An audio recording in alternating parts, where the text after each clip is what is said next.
বর্ষপূর্তি উপলক্ষে রাজধানীর ইঞ্জিনিয়ার্স ইনস্টিটিউশনে যুব সমাবেশ করছে জাতীয়তাবাদী যুবদল।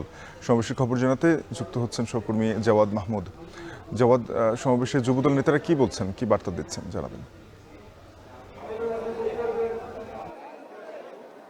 শাফিন, আপনি জানেন যে এই জুলাই গণঅভ্যুত্থানের যে বর্ষপূর্তি উপলক্ষে বছর জুড়ে কিন্তু বিএনপির এই জুলাই গণঅভ্যুত্থান স্মরণে নানান ধরনের কর্মসূচি চলছে। তার ধারাবাহিকতায় বিএনপির সহযোগী অঙ্গ সংগঠন যুবদল আজকে রাজধানীর এই রমনা ইঞ্জিনিয়ার্স ইনস্টিটিউশনে তারা একটি যুব সমাবেশের আয়োজন করছে। এখানে মূলত ঢাকার যে দুই মহানগরী, তাদের মহানগরীর নেতাকর্মীরা উপস্থিত হয়েছেন এবং আমরা দেখছি ঢাকার অভ্যন্তরে অর্থাৎ ঢাকার যে কমিটিগুলো রয়েছে, ইউনিটগুলো রয়েছে, সেখানকার নেতাকর্মীরা এখানে বেশি উপস্থিত হয়েছেন। এর বাইরে আমরা ঢাকার পার্শ্ববর্তী কয়েকটি জেলার নেতাকর্মীদের এখানে দেখেছি, বিশেষ করে গাজীপুর, নরসিংদী এবং নারায়ণগঞ্জের অর্থাৎ এই পার্শ্ববর্তী জেলাগুলোর যুবদলের বেশ কিছু নেতাকর্মী এখানে উপস্থিত হয়েছেন এবং এখানে বিএনপির ভারপ্রাপ্ত চেয়ারম্যান তারেক রহমান তিনি প্রধান অতিথির বক্তব্য রাখবেন। ভার্চুয়ালি তিনি যুক্ত হবেন।